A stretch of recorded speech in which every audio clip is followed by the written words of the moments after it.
Assalamualaikum warahmatullahi wabarakatuh. Bagaimana kabarnya anak-anak? Semoga sehat selalu.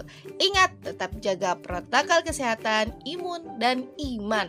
Kali ini bersama Bu Ari kita akan belajar di mata pelajaran IPS menganalisis posisi dan peran Indonesia dalam kerjasama di lingkup ASEAN.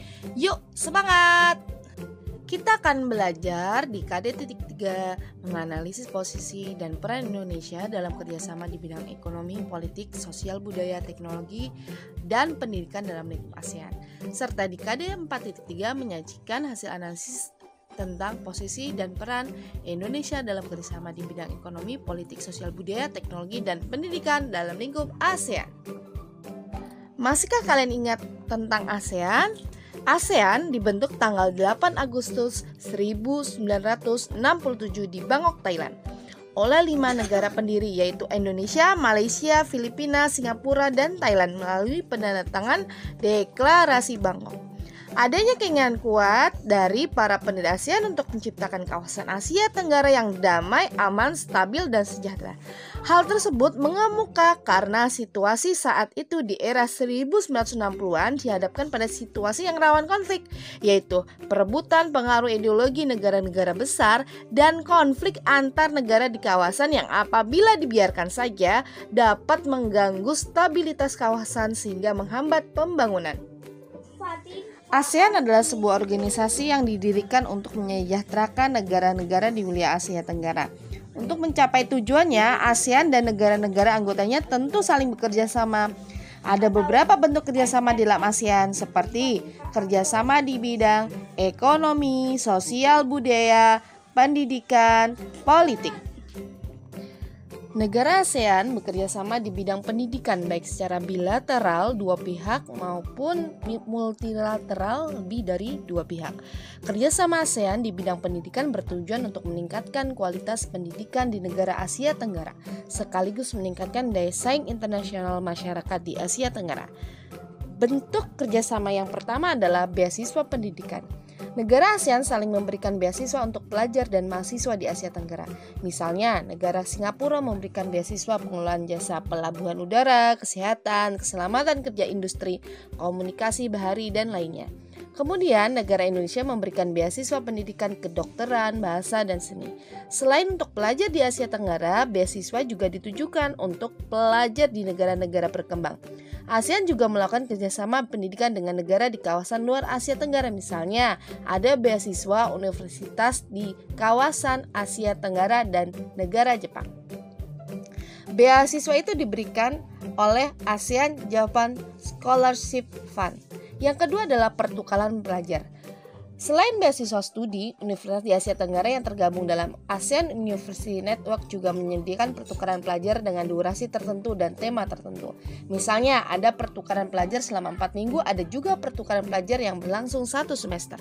Kerjasama yang kedua adalah di bidang sosial budaya. Contohnya adalah pelaksanaan SEA Games dan yang kedua adalah pertukaran budaya dan seni, juga festival film ASEAN.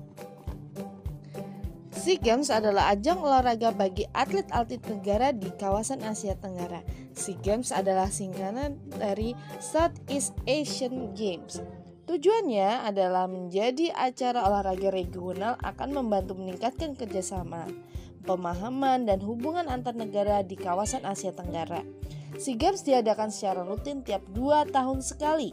Periode pelaksanaan SEA Games selama 12 hari, termasuk upacara penutupan dan pembukaan.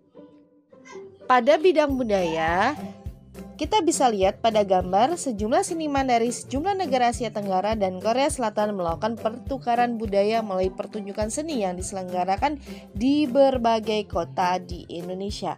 Forum tersebut diselenggarakan di Bali pada 3-13 November 2019 dengan tema mempertahankan keragaman. Setiap negara diwakili oleh 1 komposer, 2 musisi, berikut 2 pemain alat musik, dan juga seorang penampil yang memang ahli di bidang grup musik ataupun orkestra tradisional. Mereka akan terlibat di beberapa lokakarya di bidang musik di Jakarta dan Bali. Selanjutnya, para seniman ini akan berkolaborasi dan mengimplementasikannya ke sebuah proyek dengan keberagaman musik tradisional dan bertujuan untuk melestarikan dan mengembangkan musik Kerjasama di bidang politik contohnya adalah Zona Bebas Senjata Nuklir Asia Tenggara atau Southeast Asia Nuclear Weapon Free Zone adalah sebuah traktat yang bertujuan untuk mewujudkan kawasan Asia Tenggara bebas dari nuklir.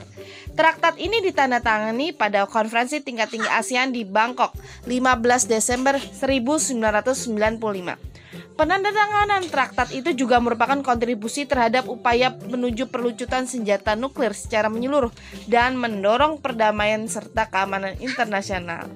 Selain itu, traktat itu juga bertujuan untuk melindungi kawasan Asia Tenggara dari pencemaran lingkungan dan bahaya yang disebabkan oleh sampah radioaktif dan bahan-bahan berbahaya lainnya. Kerjasama di bidang ekonomi contohnya adalah penyediaan cadangan pangan. Beberapa negara anggota ASEAN seperti Thailand, Indonesia, dan Kamboja dikenal sebagai lumbung padi ASEAN. Sampai sekarang ini, negara-negara itu tetap konsisten dalam menyediakan cadangan pangan bagi negara-negara anggota ASEAN. Bentuk kerjasama dalam penyediaan cadangan pangan tidak hanya dilakukan untuk kerjasama yang saling menguntungkan, tetapi juga dalam keadaan yang darurat. Misalnya ketika salah satu negara ASEAN sedang mengalami krisis pangan karena bencana, maka negara lain siap memberikan pasokan cadangan pangan untuk negara yang membutuhkan. Beberapa negara anggota ASEAN telah menyatakan siap menjadi penyedia cadangan pangan untuk keadaan darurat adalah Indonesia, Malaysia, Filipina, Thailand, dan Singapura. Dalam Quran Surat Al-Hujurat ayat 13 yang artinya kami menciptakan kamu dari seorang laki-laki dan seorang perempuan dan menjadikan kamu berbangsa-bangsa dan bersuku-suku supaya kamu saling mengenal. Sesungguhnya orang yang paling mulia di antara kamu di sisi Allah ialah orang yang paling bertakwa di antara kamu.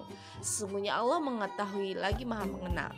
Nah, apa hikmah yang bisa kita dapatkan dari pelajaran tadi? Bekerja sama dengan negara-negara Asia Tenggara, teman-teman. Dari Quran Surat Al-Hujurat ayat 13 bisa kita pahami, teman-teman, bahwa tidak ada manusia yang lebih mulia daripada manusia lain kecuali karena ketakwaannya. Jadi manusia yang paling mulia di antara manusia yang lain adalah karena ketakwaannya. Dan Allah itu menciptakan suku bangsa yang berbeda-beda untuk apa? Untuk saling mengenal antara satu dengan yang lainnya. Jadi untuk saling mengokohkan dan saling tolong-menolong antara satu dengan yang lainnya. Sehingga dengan tolong-menolong dan saling mengenal ini, maka manusia bisa bekerja sama dengan baik. Alhamdulillahirabbil alamin, kita telah menyelesaikan pelajaran pada kali ini. Jangan lupa ya anak-anak untuk selalu menjaga kesehatan, taati protokol kesehatan, kemudian bantu orang tua, sholat dan mengaji. Wassalamualaikum warahmatullahi wabarakatuh.